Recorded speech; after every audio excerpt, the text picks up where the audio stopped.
My wife sold my 4-generation family heirloom to fund her affair with my best friend's son. I, 43 male, work in compliance and risk management. Boring to most, but it suits me. I thrive on consistency, honesty, and clean systems. I always thought that translated to my home life too. I've been married to my wife, 41 female, for nearly 2 decades. We have 2 kids, 16 male and 13 female. For most of our marriage, things were solid. Not always romantic, but stable. We had our routines, our inside jokes, our little world. But over the last 2 years, things changed. She became distant.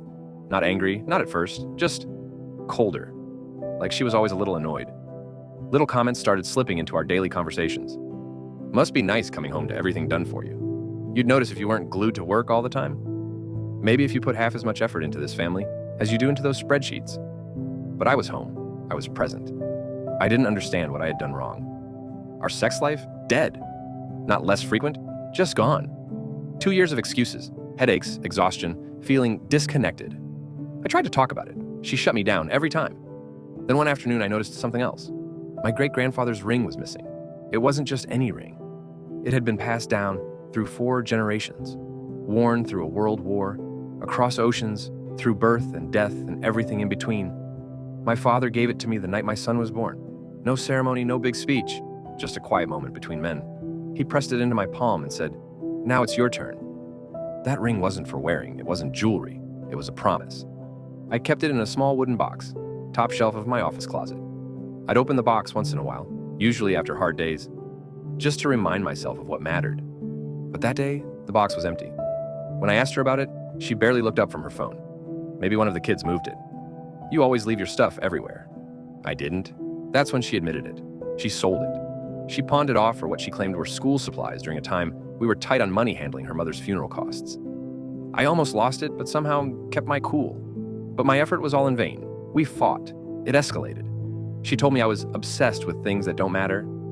But that ring did matter. It was everything I was trying to pass on. Everything my family had stood for. Loyalty, resilience, bloodline. And she called it a stupid piece of metal. It didn't make sense to me. There had to be another motive. She knew what that ring was. She'd known for years. She was as excited as I was to give it to our son one day. I pressed her for an actual answer for why, knowing she was still being deceptive, and she snapped. She grabbed the ceramic ring dish off the dresser and hurled it at me. It hit the side of my head. Blood ran down my face. 6 stitches, just above my right eyebrow. The next day at work, my supervisor asked me what happened. I told him I slipped in the shower, because even then, I wanted to protect her. After that, something clicked. I started watching more closely. Our security cameras were installed 2 years ago, mainly for peace of mind when we traveled. We had multiple, but 2 important ones. One in the living room, one by the entryway, but all linked to an app on both our phones. I started noticing patterns. Every Thursday and Friday between 3 and 6 p.m., the cameras were off, disabled, sometimes just offline, sometimes just pointing at the ceiling. When I asked her about it, she rolled her eyes. "Jesus, you're paranoid." That's when I bought 2 new ones, tiny, hidden. One tucked inside a fake plant, the other disguised inside a hollowed-out book on a shelf. Battery-powered, cloud-connected, she didn't know. I waited. One Friday, I left work early, but told her I had a late meeting, parked around the block, opened the app. Motion alert. She opened the door, wearing a crop top and short shorts, an outfit I hadn't seen in years. And in walked Derek, 24, college kid, scruffy, tall, confident. I knew him. Everyone in our circle knew him. He was the son of our old friends from way back, people we'd gone on beach trips with, spent every Christmas Eve with. I watched Derek grow up alongside my own kids, and now he was in my living room. They kissed, they drank. Then, they had sex and on the couch where my kids opened their presents every December. She didn't even look over her shoulder, just laughed and moaned like she was 20 again. The whole thing lasted maybe 30 minutes. I sat in the car shaking, not crying, not yelling, just numb. I didn't say anything that night. I waited 3 days. I waited until a night the kids were visiting over at my sister's. Just us. Quiet. She was in the kitchen, scrolling on her phone. I said, "So, are you ever going to come clean?" "What?" "I know, I saw everything. The cameras, you and Derek." She froze, blinked once, then, "What the fuck are you talking about?" I stayed calm, told her about the hidden cams, told her I'd seen it all. She still denied it and started raising her voice. "You're sick. You need help. You're hallucinating or something." But when I pulled out my phone and showed her a still image, just one, of her straddling Derek, she went ballistic. She slapped it out of my hand, screamed, "You filmed me! That's illegal! Then the rage came. After going back and forth, playing the blame game, her voice climbing higher and higher, she eventually stormed into the living room and picked up anything not nailed down, remote, lamp, glass candle holder, and started throwing them, screaming. You were never there for me. I gave you my best years, and you turned into a fucking ghost. You want to ruin me? I'll ruin you first. I stood still, didn't say a word. She smashed a family photo against the wall, the one where our daughter was still in pigtails. Our children came home early from my sister's house. We didn't hear them come in. They both walked in from the hallway, stared at the mess, stared at her, and she looked them both, dead in the eye, and screamed, "This is what your piece of shit father does."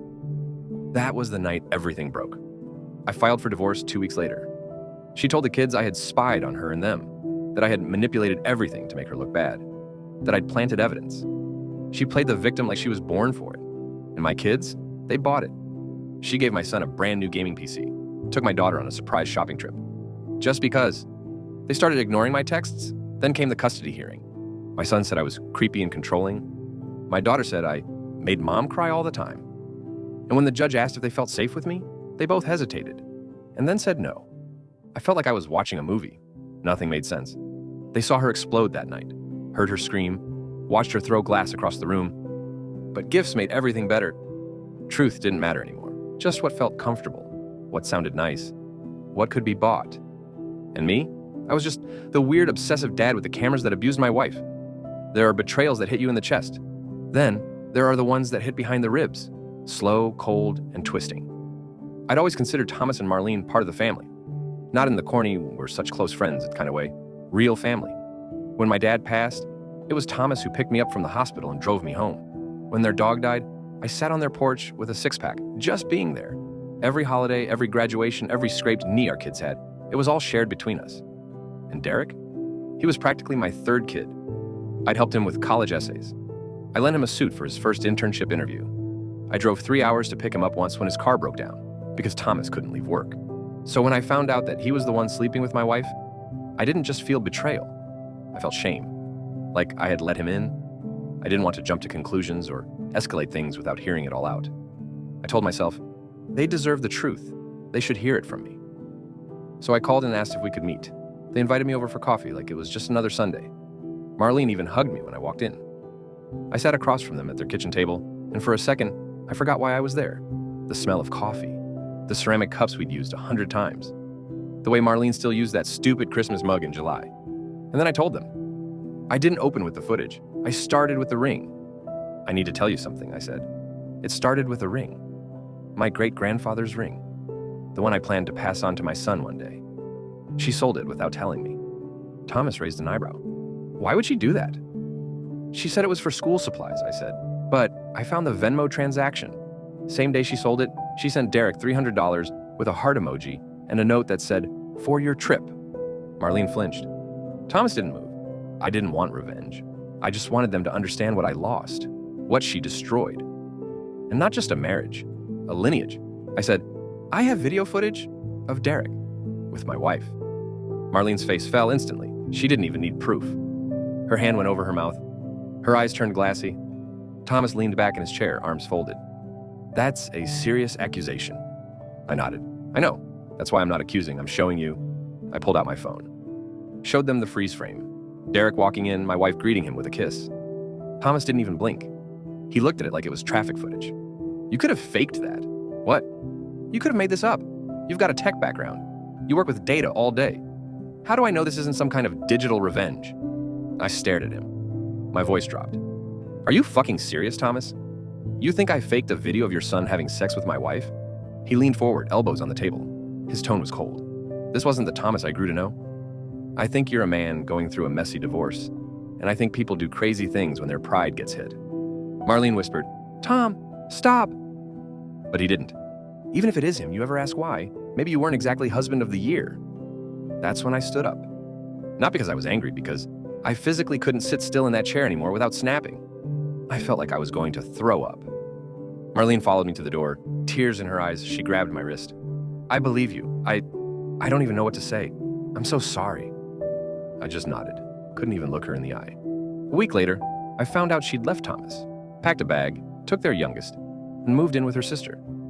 She messaged me once after that, told me Derek finally confessed, said he had fallen in love with my wife, and that she understood him better than anyone. She told me, "I think I always knew something was wrong. I just didn't want to believe it could happen with someone we loved." I don't talk to Thomas anymore, but sometimes I still see his posts pop up in the alumni group we're both in. Family photos, smiling, standing next to Derek. They look like nothing ever happened. That's the thing about betrayal. It doesn't always end with truth and justice. Sometimes it just ends with silence.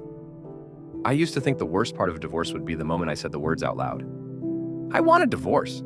But no, that part was oddly clean, liberating even, like finally cutting a cord that had been wrapped around my neck. The real pain came after the paperwork, after the lawyers got involved, after the polite professional tone turned into backdoor phone calls and weaponized lies. She kept the house, our house, the one we saved for, built into, raised the kids in. My lawyer tried to fight for it, but the judge said keeping the kids in a familiar environment was paramount. Never mind that she was screwing a 24-year-old in that house, or that she'd literally thrown objects at me hard enough to require stitches. She also got alimony, $1,200 a month. The courts didn't give a damn about the affair. They just looked at the numbers. She hadn't worked in over a decade. I made 6 figures. She gave up her career to raise your children, the judge said, like that erased the part where she sold my heirloom and lied to the court. And here's the kicker. My lawyer actually said that going after her aggressively might make me look vindictive in court. And here's the kicker. My lawyer actually said that going after her aggressively might make me look vindictive in court. So I didn't. I dropped the lawsuit over the ring. I'd tracked it down to a pawn shop 3 towns over. But when I got there, it was already gone. Sold. No way to trace it. I left a flyer, offered a reward, posted online, no bites. That ring didn't belong to her. It belonged to my great-grandfather, my grandfather, my father, and one day, my son. Or so I thought. And now, it's gone. I wonder if whoever bought it knows what they're wearing. Probably not. Just another antique to show off on date night. But that was supposed to be ours. It was supposed to be what I gave my son on his wedding day. Now I don't even know if I'll be invited. I moved into a 1-bedroom apartment with a leaky faucet, a view of a brick wall, and a monthly rent that punched a hole in my budget. I bought a used couch from Facebook Marketplace. One of those gray faux leather ones with stiff cushions. Couldn't bring myself to get something nice. Not anymore. I hate sitting on it. It reminds me too much of that couch, the one where my family fell apart. There's no more smell of laundry detergent in the hallway, no more faint sound of my daughter playing music in her room. Just this crushing, empty quiet that wraps around you and stays. And you know the worst part? She still walks around like she won. She posts pictures with the kids, photos of brunch, hashtags like number new beginnings and number a free woman. And all I do is pay. The court called it visitation, like I was borrowing a library book. 2 weekends a month. Pick up at 10 a.m. Saturday, drop off by 6 p.m. Sunday, no overnights, no holidays unless agreed upon ahead of time. And guess who never agrees? The first few times I tried to make it feel normal. I cleaned the apartment, stocked the fridge with their favorite snacks, picked out movies we used to love. They walked in, sat on opposite ends of the couch, and barely looked up from their phones. I asked about school. Fine. Any big tests coming up? Not really. How's your mom? She's fine. Every question felt like a hammer tapping glass. I kept hoping something would break and let them pour out, but they just kept looking at the clock, like the whole weekend was something to endure. I took them to the Science Museum once. We used to go every year. My son loved the dinosaur exhibits. My daughter was obsessed with the planetarium. This time, they barely got out of the car. My son scrolled Instagram the entire visit. My daughter didn't even look up during the star show. At dinner, I tried again. I found a copy of that old stop-motion movie we used to watch when you were sick. Remember Fantastic Mr. Fox? My daughter didn't even look up, just muttered, "Mom says you're trying to buy us." That was complete bullshit, and they both knew it. It was laughable. But I didn't say anything back. I just nodded and asked if she wanted dessert. A few months ago, things started to stabilize. Barely. With the extra time on my hands without the kids, I took on a freelance compliance gig for a small firm. Nothing huge, but enough to keep the lights on without suffocating. Enough that, for the first time in a year, I had breathing room. And for a minute, I considered it. Matching her. Buying them a new console. Dropping $200 on shoes. Booking some ridiculous water park weekend. Just to show them I could. That I wasn't the boring, bitter dad with rules. But I couldn't do it. Because if the only way to make them love me was to pay for it. Then, it wasn't love. It was rental affection. It was leverage disguised as loyalty. I won't compete for their hearts like it's an auction. I'm not their ATM, I'm their father.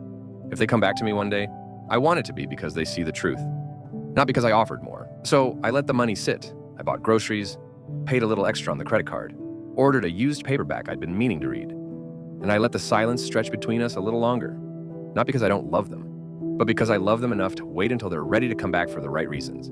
But that day has yet to come. Here are some notable replies from the post. You/foamy soda. Bro, I'm sorry, but how the hell can she cheat and still get the house, the kids, and alimony? That's insane. OP, yeah. It was brutal realizing that courts don't care about the why, just the how much. She didn't even deny it during negotiations, just said she wasn't happy and that people change. Apparently that's enough.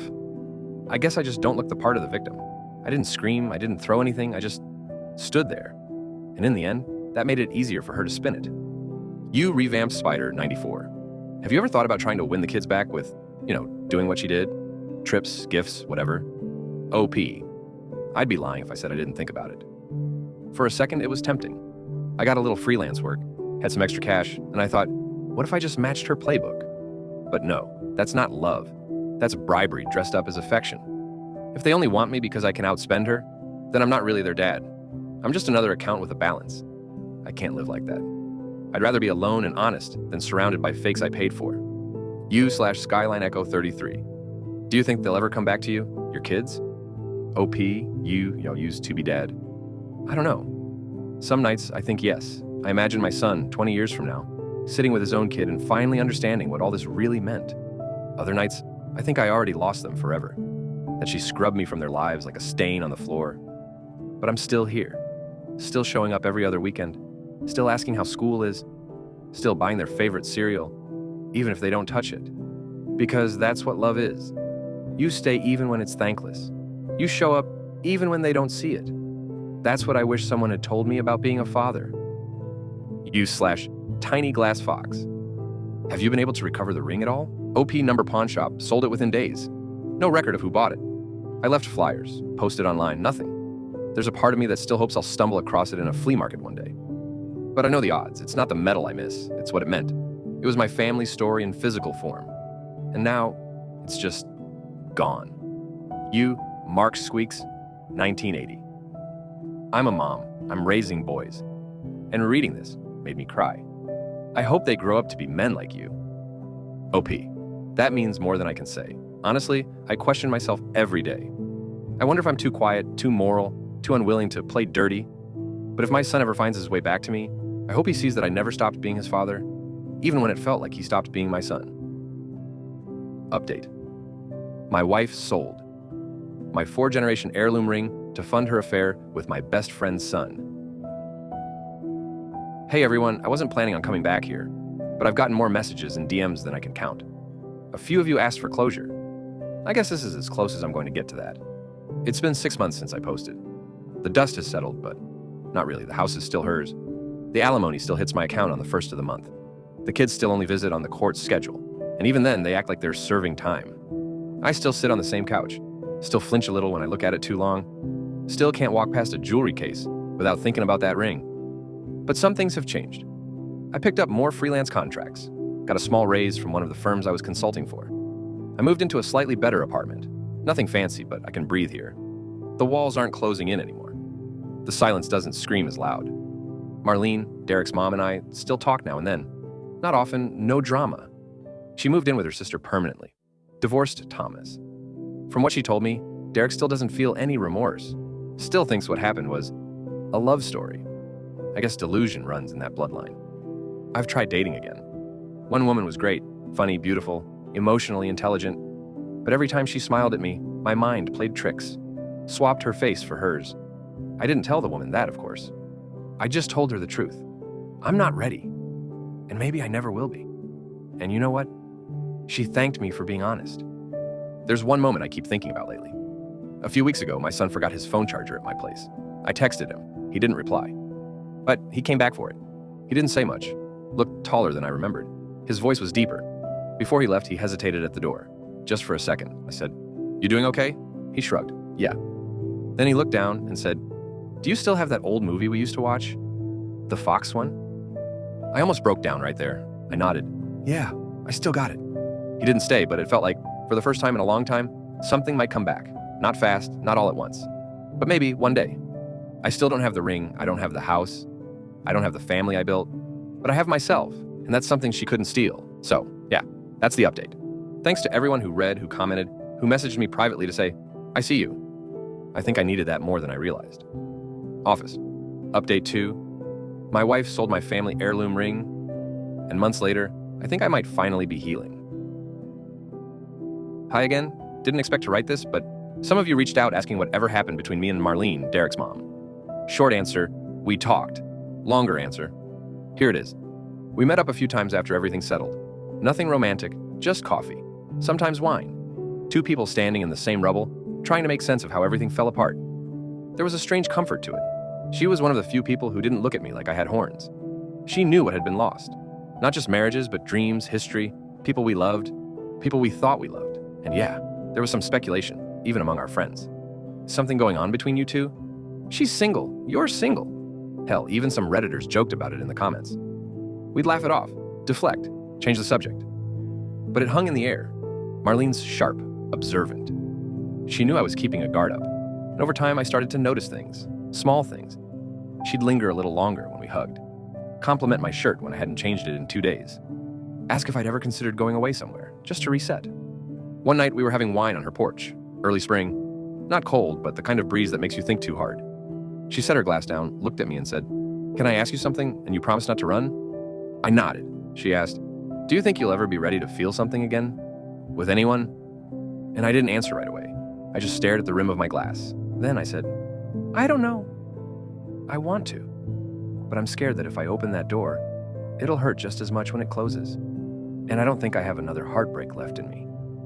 She didn't get upset. She didn't cry. She just nodded slowly. "I figured," she said. "I think I've known that. I just needed to hear you say it." I started to apologize, but she stopped me. "Don't," she said. "You're honest, and that's more than I got from anyone else in the last 10 years.